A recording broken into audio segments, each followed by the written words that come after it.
সংগ্রামী আমির, ভাষা সৈনিক, কেয়ারটেকার সরকার ফর্মুলার রূপকার, বিশ্বের শত কোটি নির্যাতিত নিপীড়িত মজলুম মানুষের নয়নমণি, নন্দিত জননেতা অধ্যাপক গোলাম আজম, অধ্যাপক গোলাম আজম।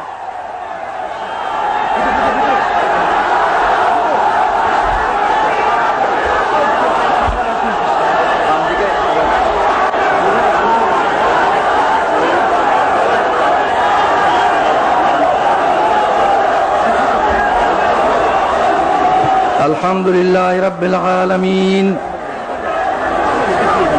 আলহামদুলিল্লাহ রাব্বিল আলামিন, ওয়াসসালাতু ওয়াসসালামু আলা সাইয়্যিদিল মুরসালিন ওয়া আলা আলিহি ওয়া আসহাবিহি আজমাইন।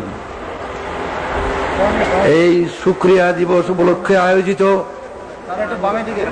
এই মহাসমাবেশের সভাপতি, ইসলামী আন্দোলনের নেতৃবৃন্দ আর আমার প্রিয় সংগ্রামী দেশবাসী, আসসালামু আলাইকুম ওয়া রাহমাতুল্লাহ।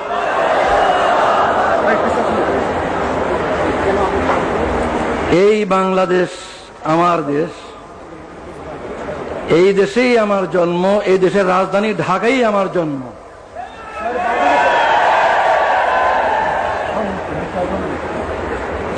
জন্মগত নাগরিকত্ব আল্লাহর দান, কে কোথায় জন্ম নেবে এটা ফয়সালা তিনি করেন। এই জন্মসূত্রে নাগরিকত্ব কেড়ে নেওয়ার কোনো অধিকার নেই। তবু কেড়ে নেওয়া হয়েছিল। আজ আমার কোনো দুঃখ নাই, আমার কোনো দুঃখ নাই। আল্লাহ তাআলা সম্মানের সঙ্গে আমার দেশের সর্বোচ্চ আদালতের মাধ্যমে আমার নাগরিকত্ব ফিরিয়ে দিয়েছেন, আলহামদুলিল্লাহ। নাগরিকত্ব হচ্ছে সকল অধিকারের ভিত্তি। যদি নাগরিকত্বই স্বীকৃত না হয় তাহলে আর কোনো অধিকারই স্বীকৃত হয় না।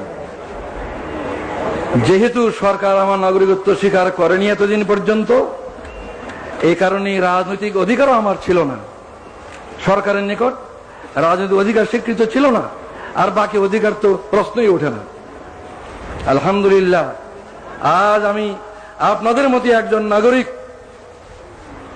এই দেশের 12 কোটি মানুষের মতোই আমি একজন জন্মসূত্রে নাগরিক।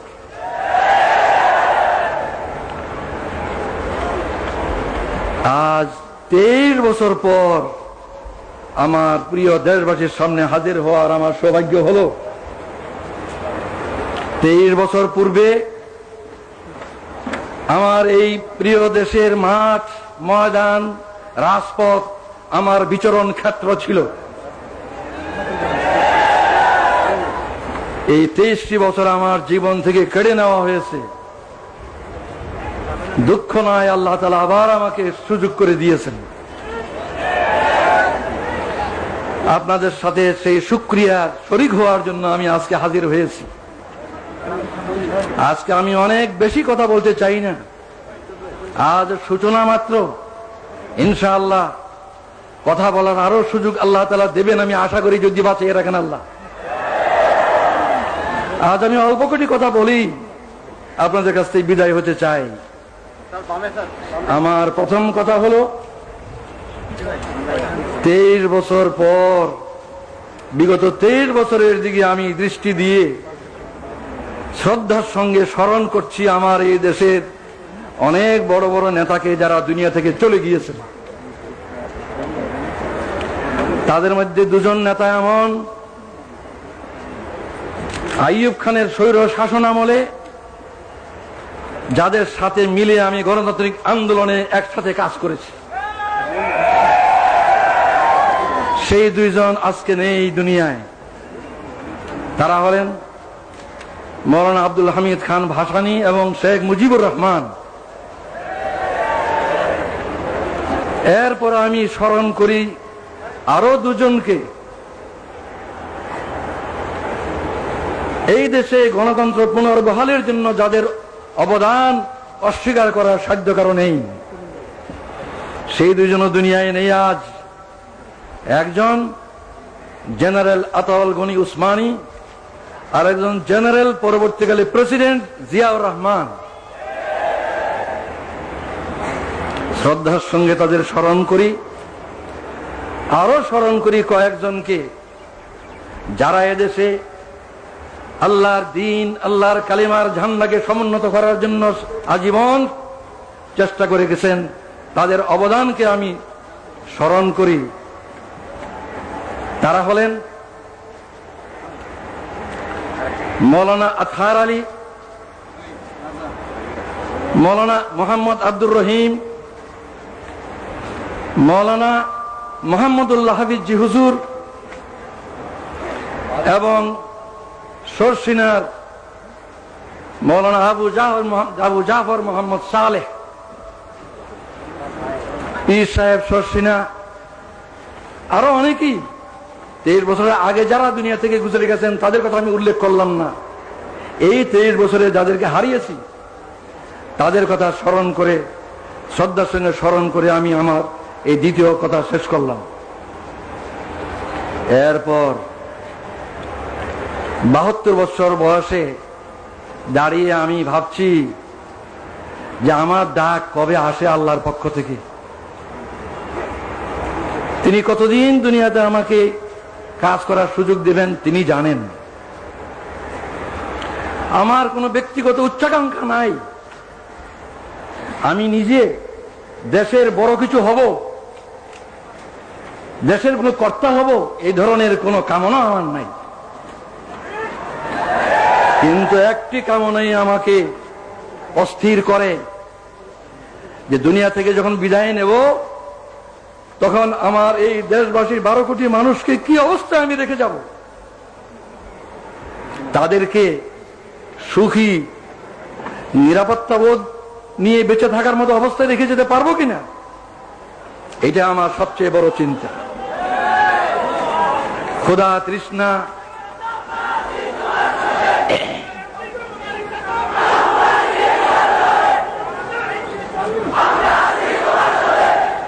আমার এই সাধনা, এই চিন্তা কিভাবে এই দেশের স্বাধীনতা সার্বভৌমত্বকে হেফাজত করা যাবে আর কিভাবে এই দেশের জনগণকে সুখী করা যাবে।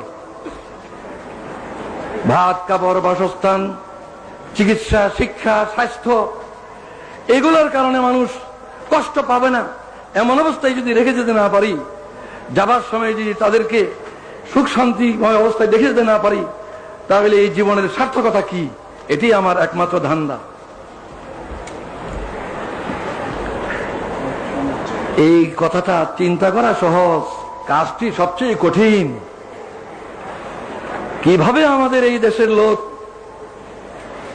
এই দুর্নাম থেকে মুক্তি পাবে যে এই দেশ নাকি গরিব এবং ভিক্ষুকের দেশ, সারা দুনিয়ায় এই বদনামের বোঝা আমরা বয়ে বেড়াচ্ছি। এই দেশের লোকের উন্নতি হোক, এই দেশের লোকের এই বদনাম ঘুচুক, এটি আমার সবচেয়ে বড় সাধনা, সবচেয়ে বড় কামনা। এই বিরাট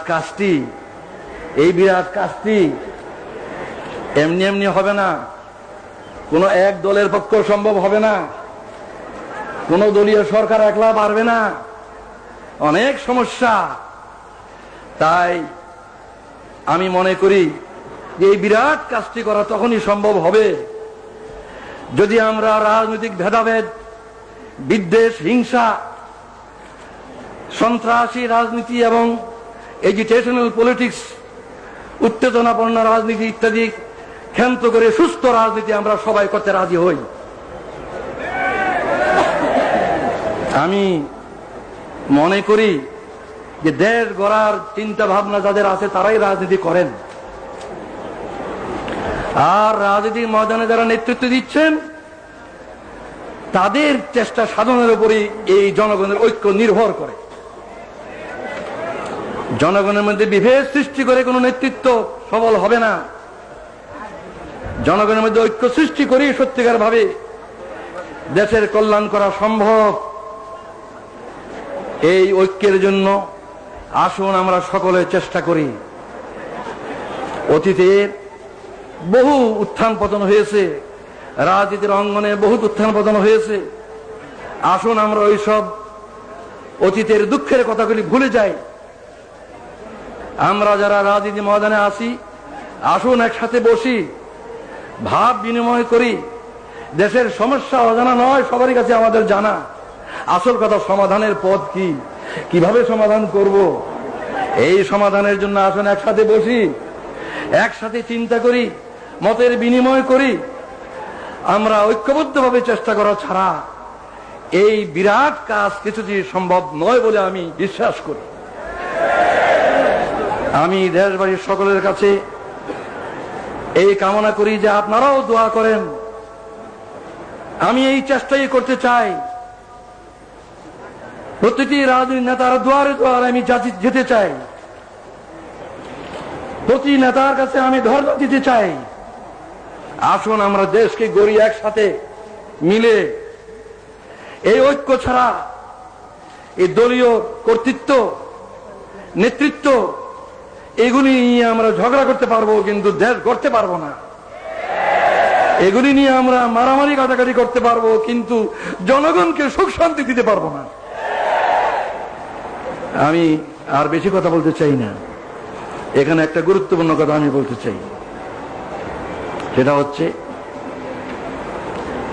রাজনীতির ময়দানে যারা কাজ করেন, বিভিন্ন দলের মধ্যে মতের পার্থক্য থাকা খুবই স্বাভাবিক, এবং এই পার্থক্যের কারণে রাজনৈতিক সিদ্ধান্ত ভিন্ন ভিন্ন হয়। বিভিন্ন দলের বিভিন্ন রকম রাজনৈতিক সিদ্ধান্ত হয়, এবং এক দলের সিদ্ধান্ত আরেক দলের নিকট গ্রহণযোগ্য হয় না। এটা হয়েই থাকে, এটা স্বাভাবিক। এই কারণে আমাদের মধ্যে যে দূরত্ব পারস্পরিক, এই দূরত্ব দূর করতে হবে। আর দূর করার পথ এটাই যে অতীতকে ভুলে যাওয়া। আমার বিরুদ্ধে যারা ব্যাপক অপপ্রচার করেছেন বহু বছর থেকে, আমি তাদের অপপ্রচারকে কিছুই মনে করি না। তাদের বিরুদ্ধে আমার কোনো বিদ্বেষ নাই, আমি তাদের বিরুদ্ধে কোনো অভিযোগ করব না। তাদেরকে আমি অনুরোধ করব, আসুন আমরা একসাথে মিলে দেশ গড়ার চেষ্টা করি। আমারও যদি কোনো ভুল হয়ে থাকে, ইচ্ছাকৃতভাবে দেশের এবং জনগণের ক্ষতির কোনো চেষ্টা আল্লাহর রহমতে আমি কোনোদিন করিনি। যা ভালো বুঝেছি দেশের জন্য, জনগণের কল্যাণের জন্য করেছি। এরপরেও মানুষের ভুল হয়, ভুল হতে পারে। কেউ আমার কোনো কাজকে ভুল মনে করতে পারেন, সাধারণত তাদেরকে আমি দোষী বলবো না। নবী ছাড়া কে দোষী নয়, দোষ কম বেশি সবারই আছে। তাই যারা আমার কোনো কাজকে ভুল মনে করেছেন, আমার কোনো কাজে অসন্তুষ্ট হয়েছেন, আমার কোনো কাজে ব্যথিত হয়েছেন, দুঃখ পেয়েছেন, আমি তাদের সবার কাছে জানাচ্ছি, আপনাদের এই বেদনার সঙ্গে আমি শরীক, আমিও দুঃখিত। আমি আল্লাহর কাছে দোয়া করি যাতে আমি বাকি জীবন যা কিছু করি কারো মনে দুঃখ না দিই, কারো মনে দুঃখ না আসে এমন ভাবে যেন আমি কাজ করতে পারি। আপনারাও এই দোয়া করুন। সর্বশেষে যে ঐক্যের কথা আমি আজ বলছি, এই ঐক্যের তো ভিত্তি চাই। ঐক্যের কথা সকলেই বলেন, অনেকেই বলেন, কিন্তু ঐক্যের একটা ভিত্তি প্রয়োজন। বিনা ভিত্তিতে ঐক্য কিছুর উপরে দাঁড়াবে? আমার দৃষ্টিতে ঐক্যের ভিত্তি দুটো, একটা রাজনৈতিক ঐক্য আর একটা আদর্শিক ঐক্য। রাজনৈতিক ঐক্য, আদর্শিক ঐক্য, এই দুটো ঐক্যের ভিত্তিতে আমরা এই দেশের 12 কোটি মানুষকে ঐক্যবদ্ধ করতে পারি। রাজনৈতিক ঐক্য মানে হচ্ছে এই বাংলাদেশের যে সীমানা, এই সীমানার ভিতরে যে বাংলাদেশ, এই বাংলাদেশের স্বাধীনতা, সার্বভৌমত্বকে হেফাজত করতে হবে। অত্যন্ত বেদনার সঙ্গে লক্ষ্য করছি, বিদেশ থেকে এসে কিছু লোক আমাদের দেশে এই কথা বলার সাহস পায় যে 47-এর সীমানা উঠাই দিতে হবে। 47 সীমানা উঠে দিলে বাংলাদেশ কোথায় থাকবে? 47 ভারত ভাগ করে যে সীমানা ঠিক করা হয়েছিল, সেই সীমানায় কি বাংলাদেশের সীমানা নয়? 71 কি সেই সীমানার ভিতরে স্বাধীন বাংলাদেশ কায়েম হয়নি? এই সীমানার হেফাজত করা হলো রাজনৈতিক ঐক্যের পয়লা ভিত্তি, রাজনৈতিক ঐক্যের ভিত্তি এটাই। যারা এই সীমানা তুলে দিতে চায় তারা এদেশের স্বাধীনতার রক্ষক হতে পারে না। যারা এই সীমানা তুলে দিতে চায় তারা এদেশের স্বাধীনতার সার্বভৌমত্বে বিশ্বাস করে না। আমি বিশ্বাস করি দেশের দায়িত্বশীল সকল রাজনৈতিক দল এ বিষয়ে একমত যে বাংলাদেশের এই সীমানার ভিতরে যে সীমানা 47 হয়েছিল এবং 71 যে সীমানাকে নিয়ে স্বাধীন সার্বভৌম বাংলাদেশ প্রতিষ্ঠিত হয়েছে, এই সীমানার হেফাজত করা আমাদের সকলের পবিত্র দায়িত্ব এবং এটা আমাদের রাজনৈতিক ঐক্যের ভিত্তি। কিন্তু রাজনৈতিক ঐক্য কি যথেষ্ট? রাজনৈতিক ঐক্য কখনো যথেষ্ট নয়। আদর্শিক ঐক্য ব্যতীত রাজনৈতিক ঐক্য ক্রিয়াশীল হয় না। আমি অনেক ভেবে চিন্তে তালাশ করে দেখেছি যে 3টি কথাই হচ্ছে আদর্শিক ভিত্তি। 3টি কথাই হচ্ছে আদর্শিক ভিত্তি। আল্লাহ যিনি আমাদেরকে সৃষ্টি করেছেন, যিনি আমাদের মনিব, মাহবুদ, প্রভু, সেই আল্লাহ ঐক্যের, আদর্শিক ঐক্যের পয়লা ভিত্তি। সেই আল্লাহ মানব জাতির দিশারি হিসাবে, পথ প্রদর্শক হিসাবে তার রসুলকে পাঠিয়েছেন, যুগে যুগে রসুলগণকে পাঠিয়েছেন। সর্বশ্রেষ্ঠ রসুল মুহাম্মদ রাসূলুল্লাহ সাল্লাল্লাহু আলাইহি ওয়াসাল্লাম হচ্ছে দ্বিতীয় আদর্শিক ভিত্তি। তৃতীয় আদর্শিক ভিত্তি হচ্ছে আল কোরআন, যা মানব জাতির জীবন বিধান আল্লাহর পক্ষ থেকে রসুলের মাধ্যমে এসেছে। এই আল্লাহ, আল্লাহর রসুল এবং আল্লাহর কোরআন এর কোনটাই জামাত ইসলামীর দলীয় সম্পদ নয়। এই তিনটার কোনটাই কোন দেশের কোন দলের তাদের নিজস্ব সম্পদ নয়। এই সম্পদের ভিত্তিতে আমাদের মধ্যে ঐক্য না হওয়ার আমি কোনো কারণ দেখি না। আমি অত্যন্ত আনন্দ বোধ করি যে আমাদের দেশে প্রধান প্রধান দলগুলির নেতৃবৃন্দ তারা মুসলিম। আমাদের দেশের প্রধান প্রধান দলগুলির নেতৃবৃন্দ মুসলিম। তারা নামাজ পড়েন, হজ করেন, কোরআনকে তারা অস্বীকার করতে পারেন না। নামাজ, রোজা, হজ এগুলি কোরআনেই আছে, তারা এগুলি করেন। সুতরাং আমি কি করে মনে করবো তারা কোরআনকে পছন্দ করেন না? নিশ্চয়ই তারা কোরআনকে বিশ্বাস করেন। তাই আমি এই আকুল আবেদন জানাই, রাজনৈতিক ঐক্যের ভিত্তি বাংলাদেশের সার্বভৌমত্ব এবং স্বাধীনতাকে রক্ষা, আর আদর্শিক ভিত্তি হচ্ছে আল্লাহর প্রতি দৃঢ় বিশ্বাস এবং আস্থা, যেটা আমাদের বাংলাদেশের শাসনতন্ত্রে আছে। দ্বিতীয় মুহাম্মদ রাসূলুল্লাহ সাল্লাল্লাহু আলাইহি ওয়াসাল্লামের নেতৃত্ব, তৃতীয় কোরআনের বিধান। এই ঐক্যের ভিত্তিকে যদি আমরা গ্রহণ করি, কাল থেকে আমরা দেশ গড়ার কাজ শুরু করতে পারি।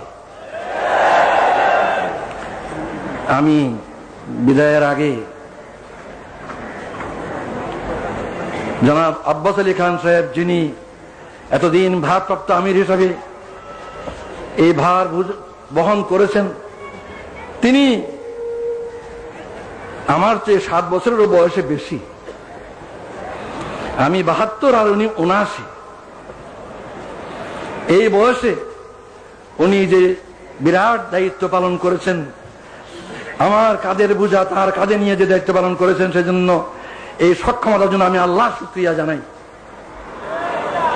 আমি তাকে মুরব্বী মনে করি বয়সের দিক দিয়ে।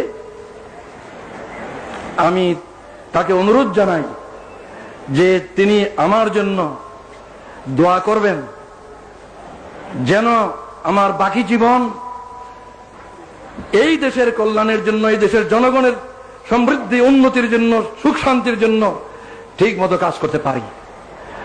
আর জাতীয় ঐক্য সৃষ্টির জন্য যে আমি নিয়ত করেছি, সেই নিয়ত যেন আল্লাহ তাআলা আমার পুরা করেন, এই দোয়া করার আবেদন জানিয়ে আমি বিদায় নিচ্ছি। এই বলে আল্লাহু আকবার, বাংলাদেশ জিন্দাবাদ, জামাতে ইসলামী জিন্দাবাদ। খোদা হাফেজ। আসসালামু আলাইকুম ওয়া রাহমাতুল্লাহ।